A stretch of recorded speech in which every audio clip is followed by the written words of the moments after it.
코오롱 생명과학의 퇴행성 관절염 치료제 인보사의 세포 성분이 연골 유래 세포가 아닌 신장 유래 세포였다는 사실이 밝혀지면서 큰 충격을 주고 있는데요.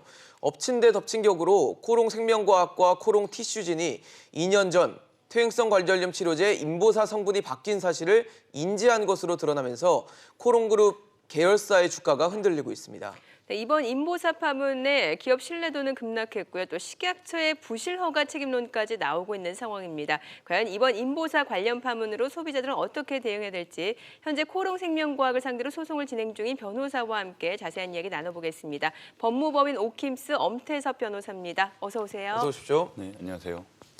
변호사님, 일단은 인보사, 그러니까 퇴행성 관절염 치료제라고 불리는 이 인보사가 어떤 약인지부터 좀 설명을 좀 해주시면 좋을 것 같아요. 사실 인보사라는 얘기를 듣고 굉장히 시청자분들이 생소할 수 있는데, 네. 예. 인보사는 이제 퇴행성 관절염으로 고생하시는 그 환자분들을 위해서 만들어진 치료제입니다. 네. 보통 우리가 의약품을 세 가지 정도로 분류를 합니다. 네. 하나는 이제 케미컬 의약품이고요, 천연물 의약품, 그리고 이제 바이오 의약품. 네. 보통 이런 화학 작용을 통해서 이런 약효를 끌어내는 것을 이제 케미컬 의약품이라고 하고요. 그다음에 동식물에서 추출한 성분을 이용한 것이 천연물 의약품이고, 그리고 이런 세포나 유전자를 통해서 만들어진 것이 바이오 의약품인데, 네. 바로 이 인보사가 그 바이오 의약품, 바이오 세포 치료제에 해당이 되는 것이고, 뭐 2017년 그 7월 허가 당시에 일단 신약으로 허가가 됐고, 그리고 전 세계적으로도 굉장히 주목을 받았던 그런 의약품입니다. 그럼 퇴행성 관절염을 네. 앓고 계신 분들은 이 인보사를 네. 좀 많이 복용하고 있다라고 봐야 되는 복용은 겁니까? 아니고 이건 주사제이기 때문에 주사제. 예, 연골에 직접 주사를 하는 투약을 하는 제품입니다. 거죠. 예, 투약을 하는 것입니다. 이 한번 투약할 때 가격은 얼마나 되나요? 가격이 보통 한 700만 원 선이고요. 700만 원이요? 예, 700만 원입니다. 예. 굉장히 고가죠. 정말 비싸네요. 예. 이게 한번 투여를 하게 예. 되면 예, 예. 뭐 지속 기간이라는 게 있을 거 아닙니까? 뭐 지속 기간 이제 약 한 1년 내지 2년에 이제 주기적으로 맞아야 된다. 그러니까 초반에 맞아야 된다는 얘기는 있는데 아직까지 그 부분에 대해서는 명확치는 않고요. 예. 뭐 양쪽 무릎에 맞으신 경우는 뭐 1,400만 원에서 뭐 많게는 1,800, 뭐 2,000만 원까지 예, 가격이 올라가는 경우가 있습니다. 그러니까 1년에 한두 번은 지금 맞아야 되는 상황인 거죠. 일단 퇴행성 관절염 치료를 위해서는. 예. 이게 네. 예. 말씀하시죠. 그럼 이게 지금 예. 어떤 문제가 발견이 됐다라는 거죠? 이게 이제 최근 그 미국 임상 이제 이게 인보사가 예. 미국에 진출하기 위해서 이제 임상을 실행을 했는데 네. 미국 임상 과정에서 FDA에서 STR이라는 그 유전학적 계통 검사라는 것이 있습니다. 이 보통 친자를 감별하기 위해서 사용하는 기도 하는 네네. 그런 좀 쉬운 굉장히 대중화된 그런 방법인데, 그런 STR 검사 과정에서 최초 코오롱 측에서 의도하지 않았던 성분이 포함됐다라는 것이 사후적으로 15년 만에 밝혀진 거죠. 15년 만에요. 예. 그렇습니다. 그러면은 네. 이게 15년이나 걸린 데는 이유가 있는 건가요? 그 전에 뭐 검사를 한 번도 안 받았다든지 뭐 이유가 저도 있을 그 부분이 것 같은데. 굉장히 의문입니다. 이 15년이라는 시간이 짧은 시간이 아닌데 그렇죠. 예. 2003년에 최초 이제 연구 임상을 시작하게 된 이후에 단 한 번도 이 STR 검사 뭐 그 외에도 다른 검사 방법이 여러 가지가 있는데 네. 그런 검사들을 전혀 하지 않았다는 점이 저도 의문이고 뭐 그 점에 대해서는 뭐 코오롱 측도 뭐 계속해서 이제 사과를 예, 발표를 하고 있긴 하지만 네. 의문인 것은 확실합니다. 그것이. 이게 지금 네. 코오롱 측에서는 이 들어간 성분이 연골 유래 세포라고 네. 했는데 네네네. 지금 이제 밝혀진 바에 따르면 연골 유래 세포가 아니라 예, 신장 신장 유래 유래 세포라는 네. 건데, 사실 저희가 좀 궁금한 거는 뭐 말대로라면 연골 유래 세포를 쓰는 게 맞겠지만 그렇다고 신장 유래 세포를 쓰면 안 되는 걸까라는 그러게요. 의문이 좀 들거든요. 그렇습니다. 그 인보사 허가 보고서를 보면요, 이 주성분으로 1액의 연골 유래 세포가 들어가 있고, 그리고 2액에 이 TGF 베타 1이라는 그 유전자가 삽입된 그 형질 전환 세포, 즉 연골 유래 세포라고 되어 있는데, 네네.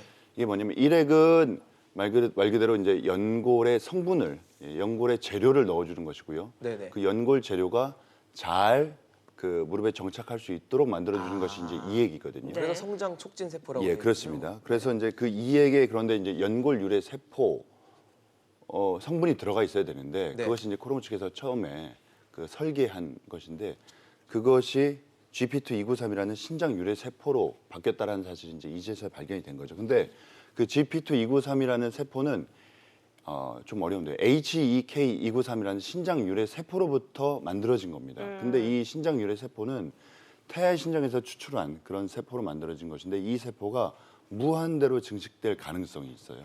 그것을 이제 종양 원성이라고 하거든요. 이 무릎에 이 세포가 들어가게 되면 네네. 무릎 안에서만 세포가 증식이 돼야 되는데 이게 무한대로 증식이 되게 되면 사람 몸에 해로울 수 있기 때문에 미국이나 유럽에서는 이것을 이제 사람의 몸에 인체에 투약해서는 안 되는 물질로 되는. 규정을 하고 있습니다. 그렇기 그러니까, 때문에 이 문제가 예. 굉장히 심각한 거죠. 그 종양 발병의 원인이 될 수도 있고 뭐 그렇습니다. 네. 인체에 일단 놓으면 아직 일단 안 된다고 사람 몸에 하니까. 쓰지 네. 못하게 돼 있는 세포입니다. 네. 이 이게 세포가. 변질되면 악성 종양인 암으로도 변질될 수도 있는 가능성. 그런 논란이 있죠. 논란이. 아직까지 사람 몸에 써본 적이 사례가 없으니까. 없기 때문에 이것이 어떻게 나중에 악성 종양이 되는 것인지 아니면 네. 별 문제가 없는 것인지에 대해서 아직까지 그런 사례가 연구된 바가 없죠. 유일하게 대한민국에서 그 사례가 15년 생긴 동안 겁니다. 그 일이 벌어진 거네요. 그렇습니다. 그럼 15년 그 이전에 이 네네. 약 인보사에 대해서 허가를 득했을 당시만 하더라도 연골 유래 세포가 맞긴 맞았던 거예요. 아니 그렇지 않았던 거죠. 그때부터도 이미 처음부터 신장 유래 연골 유래 세포로 알고 그것을 허가 자료를 만들었고 예. 식약처 역시도 연골 유래 세포라는 점을 전제로 허가를 했던 것이지 네.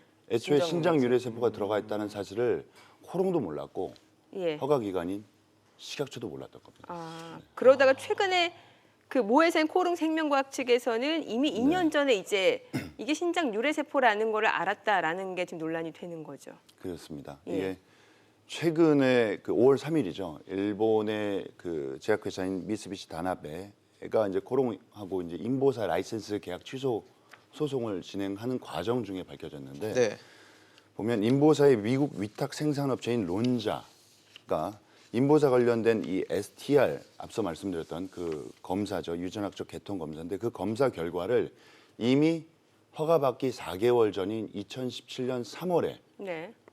티슈진에 통보를 했습니다. 그 당시 이미 세포가 신장 유래 세포가 아니라 연골 유래 세포로 바뀌어 있다라는 점을 네. 론자 측에서 코롱 생명과학에다가 코롱 티슈진에다가 얘기를 했던 것이죠. 공식적으로 공문을 통해서. 그러면 정부가 그동안 정부도 몰랐다는 점에서는 어떻게 보면 책임을 피할 수 없을 것 같은데 정부의 대응 그리고 또 정부의 뭐 책임 그리고 인보사에 대한 허가 취소 뭐 이런 것들은 어떻게 좀 진행이 될까요? 일단 지금 20일경에 그 식약처에서 미국 현지 실사를 네네. 갈 예정입니다. 그 실사를 통해서 뭐 밝혀질 것들도 물론 있겠지만 이제 뭐 허가 취소 관련해서 말씀을 드리면 네. 일단 판매는 안 되고 있는 건가요 지금?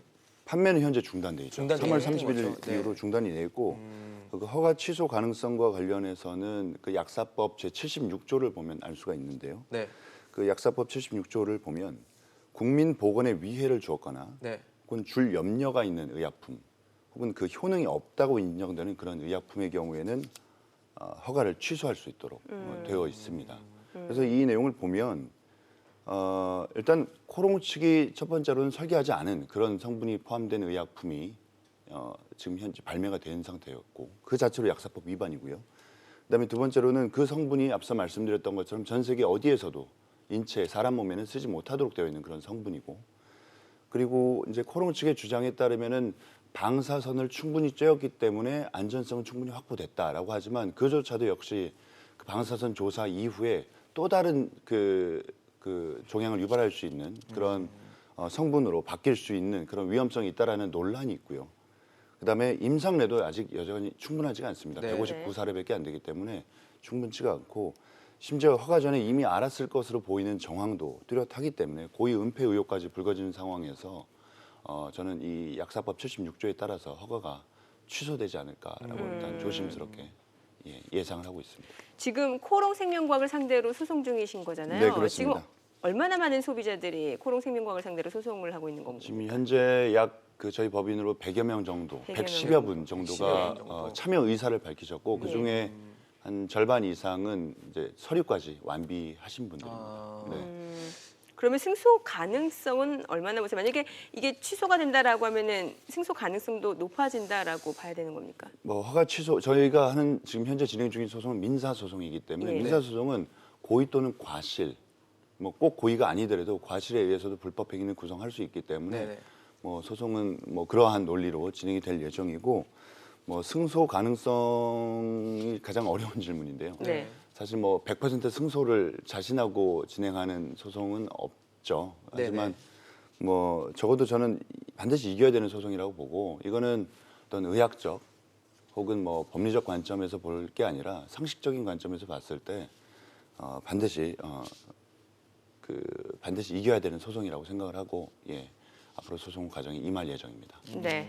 알겠습니다. 지금 네. 최근 뭐 퇴행성 관절염 치료제 인보사와 관련된 논란에 대해서 법무법인 오킴스의 엄태석 변호사와 얘기 나눠봤습니다. 말씀 감사합니다. 네. 잘 들었습니다. 고맙습니다.